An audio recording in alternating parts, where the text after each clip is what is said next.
The following was recorded in front of a live studio audience at the Studio 21 Podcast Café. This is the United Podcast Network.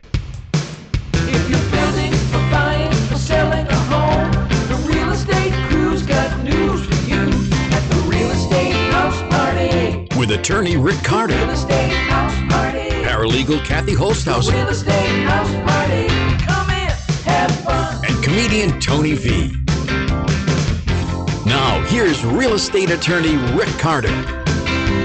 Welcome here to the Real Estate House Party. I think we're going to have a good show. I can always tell by the karma. The karma before the show. The karma. The karma. She's real relaxed today. You got to get going because your time is very valuable. I don't have to go anywhere. I have to stay right here but do another show. and typically, I'm very uptight. Yeah. Let's get up there. Let's get the show done. Must be slow at the office. It's not slow. It's not slow. It's so busy that I'm numb. This is the way we like it. You finally did it. You finally broke her. found a solution. You broke her. Just get it unbearable, and then she can go ahead with it. It's like, you become so numb that I want to close tomorrow morning at 9. Okay. Sure. Okay. Whatever you want.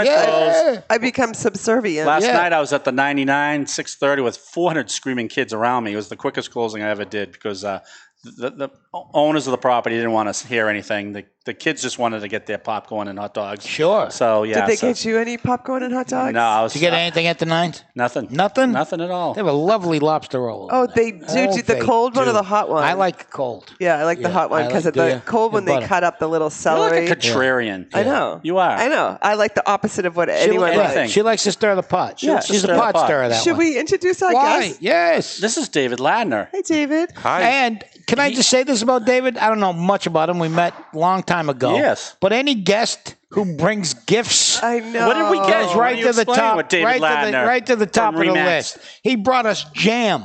That's right. And what Homemade jam. But what does the tag say? It says, helping you achieve your real estate goals is my jam. It's his jam. It's his Did you see jam. that? David Ladner. So he took an old-timey thing, homemade jam, and gave it a modern twist. But you know what else that tells me about David? He came up the stairs and Rick says, you're bringing gifts. And he said, I never go anywhere empty-handed. That's the way it should be. Those are old-fashioned manners that have been Soft skills. that have been handed down, and they stopped at some point, right? So I'm not going to ask you how old you are, but typically people your age don't think of that. So tell us about it. I think most homeowners, when they go to schedule an appointment with a real estate professional, they just expect them to show up with their folder and here's your comps and what's your wish list. So just a simple thing of bringing something unexpected, an unexpected extra gift can actually make a difference when there can. Don't you bring a violet to every listing? Pretty much. Rick, you want me to give away all my secrets here? Oh, That's the problem. No. At Don't this give away your secrets. At this point in my Everyone career, knows. Buyers don't live by jam alone, my friend. No, what I started doing, back when I was trying to figure it out back in 2013, 2014, is I started bringing orchids. Before, orchids were like in every real estate listing in the world, and now you've noticed that they are. But I started bringing an orchid in good faith, and it's all wrapped up in a box, and I'd hand it to the homeowner, and they really appreciated it because every other realtor that shows up with nothing, here's your comps, what's your wish list. Right. So it's just. But the funny thing about an orchid, I'm sure it has some other meaning, but Vagina. every time. Well, we have guests, Tony. That's exactly where Kathy was going. Georgia O'Keeffe. It's everybody knows it. Everybody knows it. That was the lead. You just buried the lead. It's not a bad word. Because that's where Kathy was headed. I'm sorry. I didn't mean to step on. No, that's not where I was I didn't mean to step on your. It's amazing how much you can say in one word, Tony. Unbelievable. Show's over. Thanks for coming. David had asked us to try to put a lot of this on his social media, and I think that's right out there. Yeah, cut. Everyone cut. Let's start over. All the clients that I want to impress. I don't know why that word is so wrong. It's just a thing, and it's a proper thing. Well, if you join it with the other word she hates. No. We're not going to do that. I'm not. We're All right, let's start the whole. Hey, welcome to Who's Real our Estate guest House tonight? Party. We have David Ladner. so he brought jam. We got jam and. Now, you guys know that the reason they put that door at the end of our Right, so now we can yell more. I know, you're hurting my ears. Can I talk about meeting David Ladner first? When we meet the first time? Hold on. Let's just finish the thought on the orchid. About Tony's idea? No. Oh. So the thought is every time they looked at that orchid, they thought of you, right? Or thought of the or me and you, right? Thought of the experience or thought of the relationship. And maybe they're on the phone with a friend that is looking to sell their house. And they're looking at the orchid. You're just going to step out for a while, right? You've done your job. No, she doesn't want me in this conversation because she doesn't want to hear the truth. I think it's something that you always want to stay on the top of people's minds. And it's something that every time they see it, they think of you. And especially if they're sitting in their living room and the orchid's right on their living room window, and they got the 3 CMAs in front of them. Which one should I go with? And they look up, they see me. Okay. It's a good idea. It's a great idea. It's a really good marketing idea. So and subliminally, the other thing is a good idea. Well, if you're thinking that, you're going. Listen, I'm the only girl on this panel. Right. That's why I'm surprised you brought that up. I didn't bring it up. This is Bizarro World today. You bring up the topic of the orchid. You have to understand why it was such a game changer. It's a small thing, but what I've learned as my business has exploded. By the way, I can't wait to talk about San Antonio. I mean, I just came back from meeting with the top realtors in the world. Right. But not in New England, not in Massachusetts. Up there. Oh, we're going to get to that. Well, that's the reason why I was there, because I am one of them. Yeah. So that's like 0.1% or? The top 1%. Okay, so of realtors in the world? That's freaking crazy. And you're one of them? Yes. And I'm sitting next to her. That's great. And he brought us jam. Talking about. So what this means is I'm among America's best realtors according to Real Trends 2019. Real Trends is the #1 provider of data for the real estate brokerage industry since 1987. And so the realtors that have earned a slot in being one of America's best realtors are in the top half of the top 1%. Oh my God. Out of the 1.4 million licensed real estate professionals in the United States of America. Wow. My God. Ed Sullivan's good at math. You give him a couple minutes. How many people is that? How many people? Like 6? It's hold on. I'll get back. 1.4? Yes, sir. All right. He's going to do the math for us. All right. That's So why let's. we have Ed. Okay. No, I wanted. This is my interview. You two. No. You're Going to get to there, but I want to set the stage. Oh, so Rick wants to talk about the first time he met you. No. Oh, so go ahead. This is good stuff. So, all right. So I'm going to give you a real Reader's Digest version of the orchid because it is a big moment in my career. Okay, and then we can get to better stuff. It makes you one of the top real estate agents. No, in the it just country. opened doors for me initially when I was first trying to figure it out. Like any realtor that is the best in their market figured it out. Right. And there's all these little wins along the way that help you get to where you're at. And this was one of the big first wins because I understood. But you have to do it according to your personality too, right? Correct. This is where I understood how to do something that was different. But so I had a potential seller lead. Yep. I tried calling her because she was the friend of one of my childhood friends. And I called her and I said, hey, Mrs. So-and-so, I saw that you just listed your house and it didn't sell. I'd love to be able to meet you and pick your brain. And she said, David, I'm busy. Click.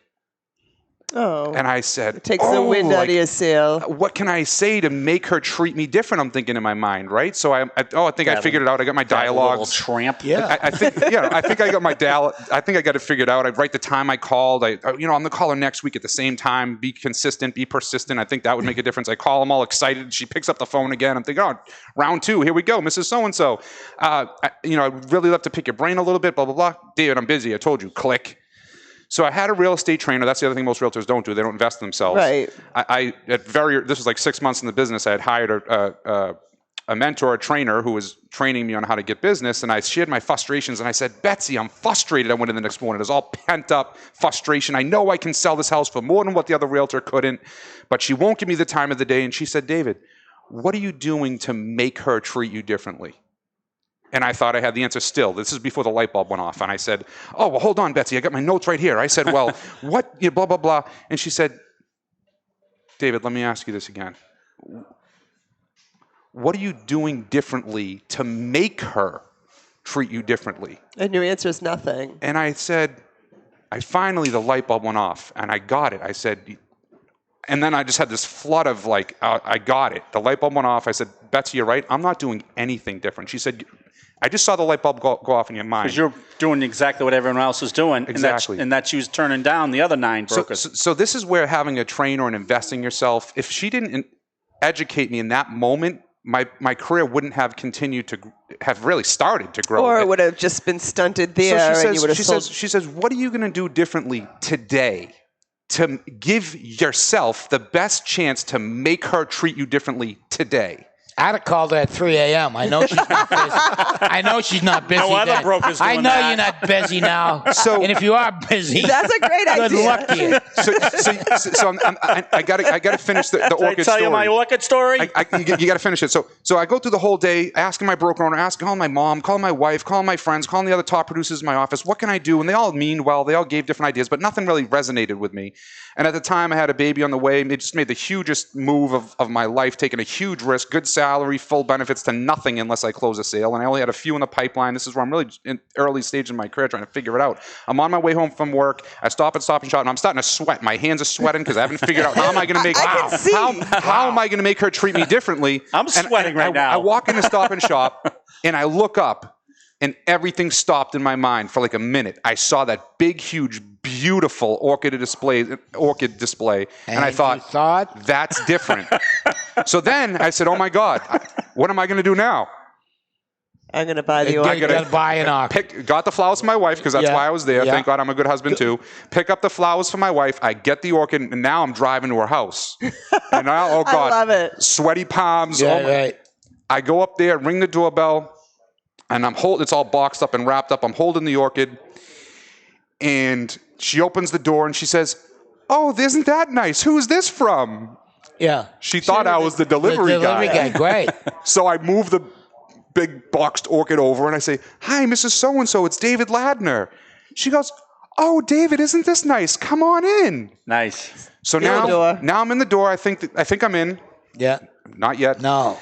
Now the old man's sitting on the couch. Oh, there's a guy involved. The husband, Yes. who's an attorney, by the way, Oh. is sitting on the couch. Yeah. Does he like orchids? Apparently not. Okay, you're screwed. Yeah. He said, "Good one, David. Get out."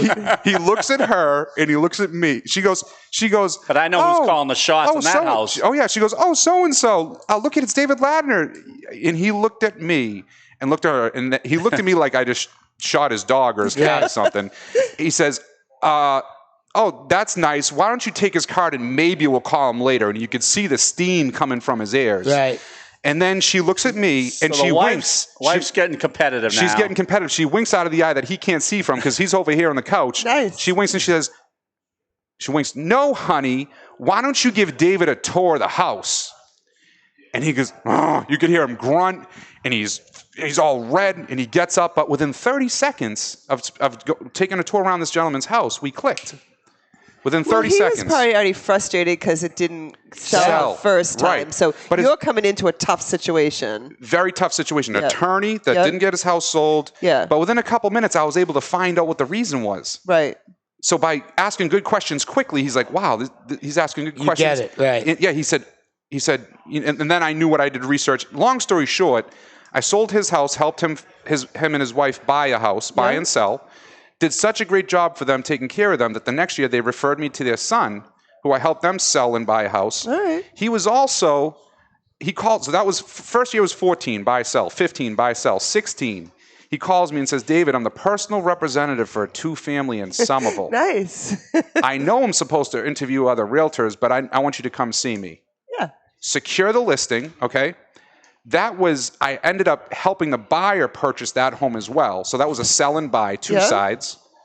And then the person that I bought it from, I was able to relist it again as condos. That's 8 sides. Wow. And then I always watch my listing, company listings coming in. I was able to get a lead that the house right across the street from that 2-family was coming on the market. Reached out to my colleague, helped an investor buy it pre-market. Wow. 9 sides. And then they did a condo conversion on that property. 2 more 11. sides, 11 sides. All right, so On one orchid. How much do you spend on that orchid? So $20? this is what we learned from this. Yes. If you see David Ladner leaving your house and there's orchid Yeah, with an arc. You're selling that house. Yeah, your wife is selling. You're selling. Yeah. Right. Yeah. Let's just put it this way. It was well over $100,000 in real estate commissions. Right. Well over. Yeah. Yeah. Beautiful. Yeah. One orchid. Ed, you get that number yet? 7,000. 7,000. You were one of the top 7,000 people in the country. Out of 1.4 in the world. million? In the world. We are the best in the world. Right. Right. Yeah. We are. So it's 7,000 out of 1.4 million. So does that make you work harder, or does that, like, some people would get to what they consider the top, which I would consider that the top. Does that make you work harder, or does that make you sit back? Great question, Kathy. So I was just humbled to my core. Okay. To my core. Right. I have so much to work on. I have so much I can improve upon. There's so many things that I'm not doing right now that I'm already currently talking with my team, putting in a checklist, an action plan, when these things are going to be done, not just like goals, but when are they going to happen? Yep. Over the next couple months. One of them, I'll give you a specific example, is video. Okay. I just came back from, one of the speakers was talking about 3-pronged agents are going to be extinct in a few years. 3-pronged. What does that mean? Phone, text, email. Wow. Oh my God. They're going to be extinct. Okay. In 3 to 5 years. As far as being players in the game, they might still be around, but Right. the 1%, if you want to stay in the top 1% in the You world. better ride that wave. Right. So now, video's going to take over. So we have a client appreciation coming up at the Capitol Grill in a couple weeks. I'm going to be sending out video RSVPs. Like you're going to send a video invite, and then they're gonna email you, or they're gonna RSVP back through a video. They don't have to respond through video, but that's going to be Hey, Dave.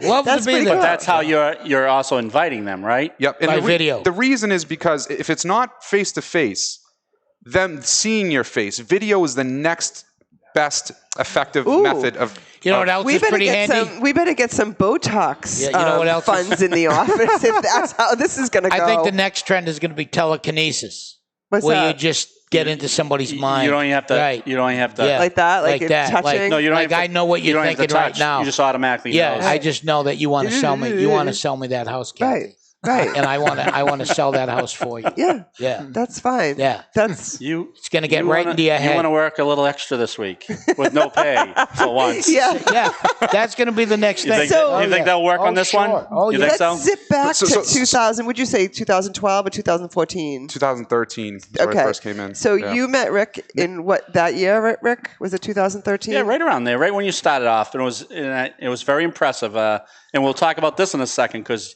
you had a lot of goals in mind, and I know each year you up those goals, which is pretty impressive. So, but the first time we met, yeah, it was pretty impressive. You were just writing down and what to expect and where you wanted to be in year 1, year 5, year 10, and what you thought you could do to get to that accomplishment. So to see you incrementally get to it is pretty impressive. Yeah. So your goals are a little different now. So you do goals at the beginning of the year. Yes. Pretty much you pretty much hit those all the time. Well, they're so aggressive that I hit them some years and I don't hit them other years. But you're actually writing them out. What tips? You're working toward them. What tips would you give for people for someone a broker? Without giving away any secrets. Right, but they should write them out. Yeah. They just not think about them and be aggressive on the goals. Yeah, time frames. There's a few things that I would say. I mean, what I learned being down in San Antonio is these people that are in the top 1% in the country, they are so serious about their business. Once they start getting into their business, We've learned the better you do at things, the more serious you are. Like a serious runner. They seem to be very serious. Or a golfer. Well, the more success you have with it, the more serious. I just have a great time when I'm golfing. I'm not serious. I've been doing this 30 years. You're very serious. I think I just learned something that I have to change my goals. Go ahead. Because my goal usually is to wake up. Well, right, and get on and stand on stage for 30 minutes. That's not even a goal. No, my goal is wake up. Anything after that's a bonus. Right, I'd keep that goal. Yeah, though, yeah. No, that's still a number one goal. And it's not, one day it's not going to be attainable. Someday. One day, someday. Someday. Yeah. Hopefully way in the future. And at that point, I won't worry about it. But, Bring this party down a little bit. We would miss you. Yeah, no. You would. But Can I have your jam? If no. That jam's going to my great reward with me. No, so now I think here's what I'm going to do. I'm going to up it from wake up and have a hearty breakfast. Oh, so you're really reaching out. Yeah, so now I'm really... Well, what about the shower? Is that like optional? Optional, depending on the day. Clothes? Clothes, sure. Sure, of course. I think the world deserves clothes of some kind. Of course. So me and Stu are getting ready to go to our camp in Maine on Saturday morning, and I said, I'm not going to take a shower because I'm going to run later. Right. And he goes, why aren't you going to take a shower? Because I'm going to take one two showers later. Of course. And he goes, well, 2 showers aren't going to hurt you. And I started to think about it, and I'm like, well, he's right, but I don't really have the time. Wasted energy. Yeah. Yeah, but you got a little longer here, so... Yeah. My showers takes about 45 seconds. Yeah, well, I don't know. That's what baseball hats are for. That's right. So goals... goals. I do want to mention... For new people coming in, first of all, anyone that's new coming to the business, I'd like to personally invite them to reach out to me because there are people that are light years ahead of where I'm at that I was just meeting with that were generous enough to carve out time for me. Can we ask you about a couple of those? So you want me to tell you who they are? No, I don't need to know, but and I don't want to give you your secrets out, but you're in San Antonio with the best in the world. Here's the thing that I've learned about the best in the world. There are no secrets. They give you everything. Like I took away so many specific notes. All right, give us 3 things you took away. How's that? So there's one is a source of leads. Specifically, I can't say what it is, but that's letting people know. I think that's something that you can know once you get to that level. There's other avenues out there that their colleagues will just tell you, do this, and this is what's generating leads for me. The second thing, like I said, was video. Yep. And the other thing is, don't be afraid to go to the people that you're aspiring to be and ask for their time. I was going to ask you, because you've had several mentors yes. in your career. You were talking about one guy out of Maine that's been very helpful. You got to invest in yourself with different coaching programs, too. Like Buffini was big for me. Wait, is that the one where you get rid of the people that don't do any good? Yes. You rate them between 1 and 10. I'm not a huge fan of that. You guys go ahead. That's what you started with, David. That was your basis. If you don't do me any good, I'm not talking to you. No. That's not true. That's how somebody described it. That's how somebody described it as that's not how I. So there's different interpretations of it, just like anything else. But that's not how I keep everybody in my database. Anybody that I conversation with, because they just might not be ready to buy or sell now, but they might be ready in 5 years or 10 years. Right. I don't ever delete anyone unless they're just like. Is anyone graded in your database? Do you give them numbers? You give them numbers? So listen, this is very... You're a 2. Listen, I don't give them numbers. Yes, and that's the best I've gotten from anyone. And right now, I'm a 10 because I'm doing his closing. To answer your question, no, we don't do numbers. Okay. Letters. Way better. Much better. No, yes. And here's the thing, because most... this is a big point of differentiation, too. Most realtors wait until they sell a house or buy a house to ask for business. Sure. It's too late. Well, that's what I was going to say. So you're looking for leads, and you have some sources that help you get leads. But don't you think your biggest lead is your potential clients, your existing clients, your past clients, and your you know what I mean, like, and that's friends of friends of friends. Sure. That's the fast track. That's the quickest way to generate be the person. leads. So part of the dialogue that I just like totally embraced. This was another little big win along the way. There's all these little wins. It's called duplicating, and I'll share this with any other realtor that's trying to figure it out. It's through the Buffini Network. You can download it on podcast. It's called Duplicating Your Current Clients. I've listened to that podcast probably 3,000 times. Wow. I am what Buffini calls an unconscious competent. I slip right into it like it's my own. And basically, the whole thing is unconscious competent. You explain to people. Is it good? You explain to people that how the real estate industry works, because everyone wants to know how, if you're hiring somebody, how they work. How do they choose to spend their time? Are they efficient at what they do? Do they have a great track record? And one of the things this dialogue clearly articulates in a way where people can actually understand is how we choose to spend our time, which is I don't spend any time looking for the next client. None. Most realtors spend 50 to 75% of their floor time, working expired listings, knocking on doors. We've had those brokers before. Oh, yeah. Working other realtors' open houses because they don't have their own open houses. These are the methods. They're called prospecting. This is the number one thing that we're trained to do across North America, around the world. You take your real estate the test, which is easy. Anyone can get a license. That's the easy part. Then you get to interview at a few places. I got it without even taking a test. That's how easy it was. Right. Yeah. You grandfathered I was in. grandfathered in. I don't like that term, but you're right. So grandfathered in. So any of our classes that we teach, which mirrors what you're saying, we try to approach our classes like the best way for you to get your clients is do a great job on your particular closing you're working on now. And I'm not sure if everyone understands that thought. Yeah, you got to give me my due on this. I've said this for 30 years, right? 30 years. And so, like, when things were slow and we were, like, trying to drum up business or whatever, I don't want to have to take you out to dinner. I don't want to have to, you know what I mean? I don't want to have to cut my fees. Right. I want to do a good job. Or how about this? I want to do a great job. And each and every closing, we strive to do a great job. And that's what should be bringing in our business, right? Exactly. And that's kind of what you're saying. So if you explain that principle exactly what you just said, if you actually take time, 90% of realtors don't do this. Probably 95% of realtors don't do this. If you take the time to explain how the real estate industry works, and then how we work, how we've structured our business, working exclusively by referral, and what it means and how it benefits them, the referrals will start to fly. So I'll say to people, I explain, I don't spend any time looking for the next client. Instead, I take that same 50 to 75% of time and I pour it into you. Right. So that if you're going to hire me to help you buy or sell a home, that's my primary function. That's all we're going to do.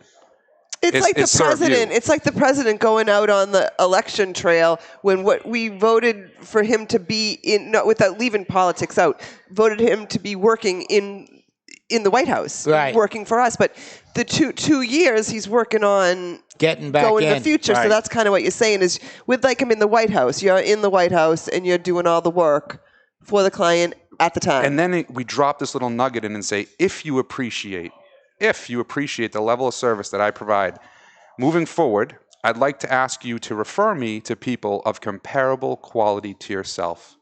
Wow. That's some sucking up right Ed Sullivan, did you write that down? That's beautiful. Repeat. You got to repeat that one more time. I like the duplicating. What is it? Duplicating? Tell Ed what this is. Duplicating your current clients. Duplicate, because now you have twice as many. Right. If you duplicate. Now, here's the thing. You got to do a good job. Here's how you... And this is all factual stuff. It just flat out makes sense. But then you say, after you explain the basic principle, I say, matter of fact, most of my clients will refer me to one or two people, potential buyer or sellers, before I help them buy or sell a home.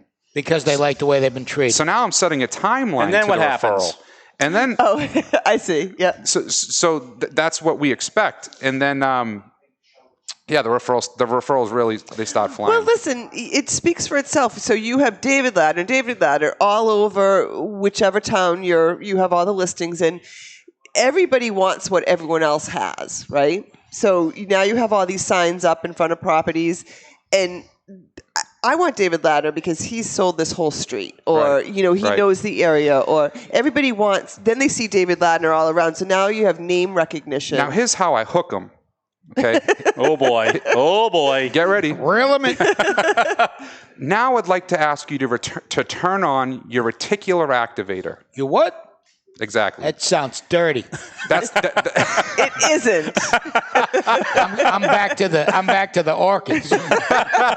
Did you ever leave? No. I don't know if you would notice, but I was done after vagina. We know. We all were. We kicked you out of the conversation. I know. You look at your body language. You both turned your back to me and moved away. Me and Dave like I said something wrong. Like I would ever say anything wrong. It also occurred to me. That's what you do good. Yes. It also occurred to me that I like the letter system better than the number system Yes. because I'd rather be deleted as a B than number 2. Right. Yes. I'm not sure number 2s are deleted, though. I think only if you're a 1. A 1 you get deleted. Yeah. Number 2 you hang on to. Yeah, until Number 1 you get rid of as quickly as possible. Yes. Yeah, that pretty much sums me up right there. Yeah. All right, what's the say that word again? Your reticular activator. So, and that's what everybody says. It's to catch people's attention and make them think differently about the typical conversations that you have when you first meet a realtor. This is how you really stand out. Is you say, I'd like you to turn on your reticular activator, and they say, what is that? Yeah. And you say, well, your reticular activator is a sense of perception in your brain. It's like you can't feel your feet until I tell you that you can't feel your feet. Boom. Okay. Sense of perception's on. You can scrunch your toes in your shoes. And I can feel my feet. Yeah. So now you want to turn that on for real estate. Okay. And you're going to start to naturally want to get engaged in conversations with people's coworkers, neighbors, family, friends that you were never necessarily interested in talking with before. Because as soon as you hear real estate, maybe you have a coworker that's thinking about buying or selling a home. Now, let me throw in kind of the dumbed down version of that. You're not going to get the business unless you ask for it. But hold on a minute. This Okay. is And if your This is why you're not selling houses and David is. hold on. But a it's the minute. same thing. But you want to get your clients to make those to bring up that conversation. Yes, exactly. Okay. Now, Thank you. The reason why they want She would have. the reason why I need to train them that Yes. it's in their best interest to get engaged in that conversation. Here's how we do that. Yeah. Is we say now, obviously, you want to ask them if they are working with an Correct. agent. That Sure. could be a potential opportunity to give me a referral. But here's how it could significantly benefit you as the potential buyer or seller. I'm going to give you 2 specific examples in my business of how my clients tremendously benefited from getting engaged in these conversations. The first one, about a year ago, my childhood friend went to high school with, listed their house in Malden. Listed it after the first weekend, 5 offers right away, sold over the asking price.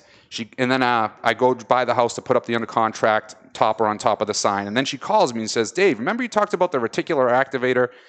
She goes, I just saw you put up the sign in our front yard. I just got home from work. Do you think it would be a good idea to post a picture of the sign with under contract on Facebook? I said, And you're there. I'm not sure. Yes. Yeah, let me think about that. So I said, that's a great idea. So she posted and all these likes and comments. Of Now, course. here's the golden nugget. Someone says, where are you, so-and-so, where are you moving to? She says, I just got an offer accepted on my house, not sure yet. Now we have to find a house. That person PMs her Yep. and says, my aunt's about to put her house on the market. Would you be interested in taking a look? She calls me all excited. I said, absolutely go take a look at it. She goes there. She loves it.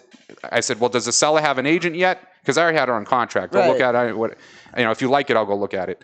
And so she says, yeah, I love it. I said, does the seller have an agent yet? She contacts the seller directly. Do you have an agent yet? Turns out she did. I contacted the seller's agent directly, negotiated the deal pre-market, closed it for X amount of dollars, which was $50,000 less than what I could have relisted it and sold for the day that we closed.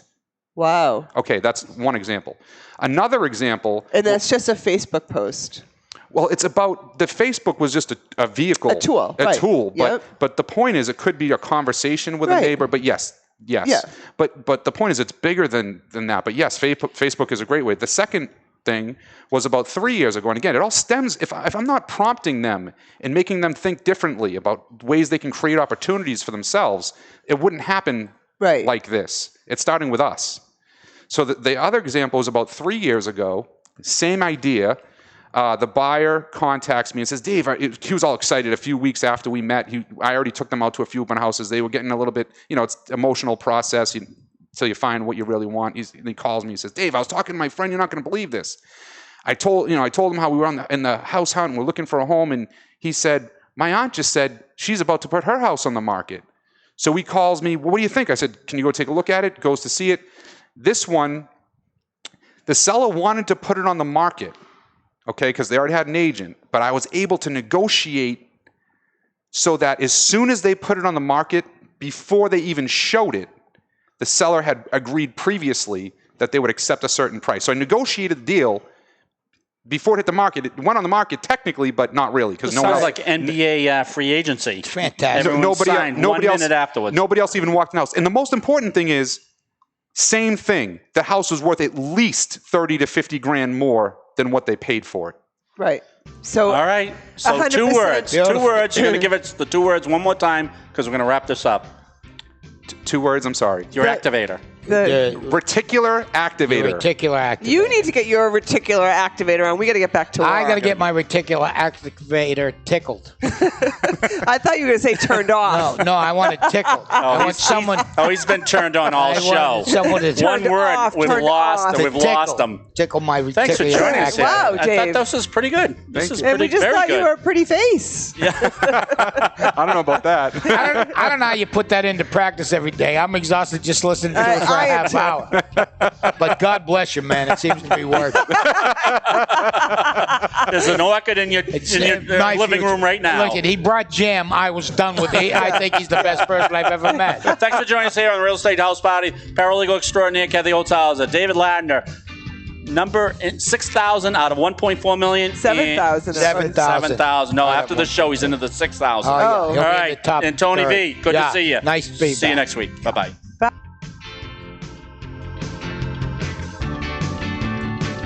The views and opinions expressed by the hosts, guests, or callers of this program do not necessarily reflect the opinions of the Studio 21 Podcast Café, the United Podcast Network, its partners, or affiliates.